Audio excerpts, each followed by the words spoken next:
Up next, yet another continuation of a story from the last pay-per-view. It is AJ Styles versus Rhino. They still fucking hate each other. They do. They're not good buddies. So nothing on the first show of the month, but the second Impact of the month, they are part of the main event, which is Rhino and Angle against Joe and AJ. Rhino cuts a promo earlier in the show and says he'll never trust AJ again after Turning Point when AJ faked that injury to get the win. Angle walks in and does his promo. Later in the show, JB has AJ. He calls Rhino a sore loser, then acknowledges there may be some trust issues with Samoa Joe. They have a history of beating the shit out of each other. They do have that. They do that main event. Styles does win that with a roll up on Rhino. So Styles beating his ass some more. There's a package on the next Impact where they're like, we hate each other, we're gonna beat each other up. It'll be a last man standing match, a final resolution. My family's poor, blah blah blah. Your family also poor, but you know. But poor in a different way, and that makes me upset. Mm-hmm. January 4th Impact. Rhino faces Robert Roode. Roode sends Miss Brooks to the back. When Rhino starts to take over, Tracy just runs back out and distracts Rhino. Yeah, fair. This backfires though as Rhino rolls up Roode for the win.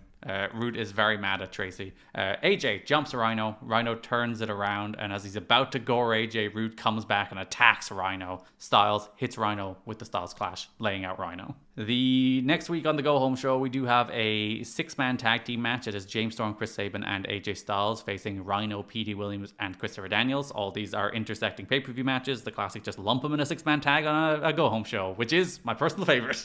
Yeah.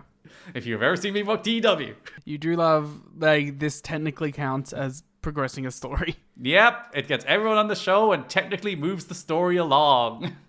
AJ, at this point, has like a weird remix of I Am, where the you are, I am, comes in during the intro as opposed to a little later in the song. So they are starting to tweak with his music as a heel now. It's not the version they end up with long term, but it is a mild revision to the original I Am here. A step. We have heat on Rhino, hot tag to Daniels. Everyone hits their moves. Styles and Daniels face off.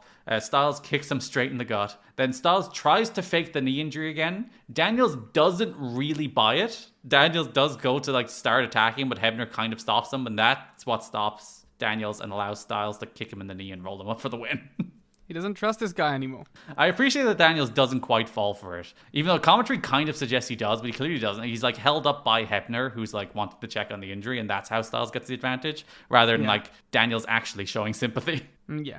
That brings us to the pay-per-view in which our opening contest is Rhino versus AJ Styles in the last man standing match. As we mentioned at the start of the show, it is a true era shift in TNA as AJ Styles is officially in his long boys. AJ has abandoned bikers. He will only return to bikers twice in his career after this, briefly in 2010, and then for the Cena match as a nostalgia throwback to their PWI cover.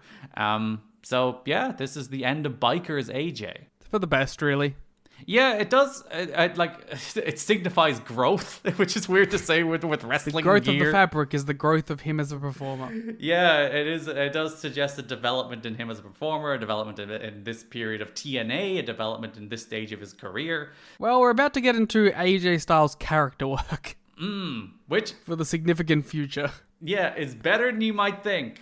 But, like, you know, that is sort of like, listen, he is as good of a wrestler as he will be. Mm-hmm. And that's not in a derogatory sense, just like he is capped early and it's a high cap. And now he's going to sort of become more of a full functioning US television pro wrestling package. Yeah, he's got to work the rest of it out. The Long Boys in this instance, they're actually quite similar to the gear he had last month in terms of color scheme. They're still like the kind of dark navy-ish color with the lighter blue trim. As he would develop on this style of gear for most of the rest of his career. He does a shift when he does the heel turn. So he has like these style of pants in varying degrees up until 2013. And then he switches to more the style of gear you would know him from New Japan and WWE for the rest of his career after that. Mm-hmm. This is a last man standing match, but it is Texas Death style rules, not AEW Texas Death, old school Texas Death. So you have to score a pinfall before initiating the 10 count. AJ drops his wrist tape, so Earl Hebner is distracted, allowing AJ to hit a low blow. It is a last man standing match. I don't know why he did that. He could just kick him the balls anyway. Well, mate, I think at some point, it's just a matter of, like, what's it called? Instinct? Yeah. but it's a reflux. You know, it's like you just do it because you distract the ref when you want to cheat. You know, and I mean that both in like the kayfabe and in the real sense. Yeah, where you're just like, oh, I want to do a low blow, so I have to work it into the match, and then you don't think too long about it when you're putting your match together. Because also, like, why wouldn't you just kick him in the dick repeatedly 100 times? You know, that is a fair question.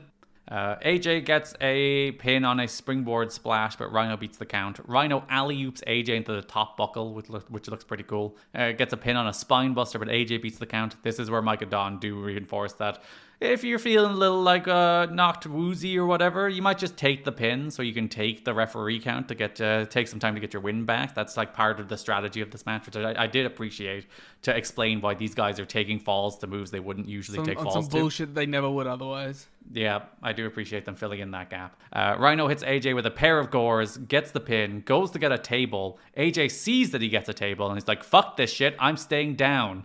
Deliberately gets counted down. Rhino demands AJ get back in the ring, promises he's going to finish off AJ tonight and chases him to the back. Later, Rhino reemerges after the card rundown with AJ. Paul drives AJ on the top of the ramp, goes for his classic gore through the tunnel through a table, but AJ sidesteps him and Rhino crashes and burns as AJ gets the better of him once again. Yeah. I do like that as a finish. Yeah, I mean, especially when it's like a guy who doesn't really give a shit, you know? When there is no consequence for him really losing, and realistically he would rather not be in this match.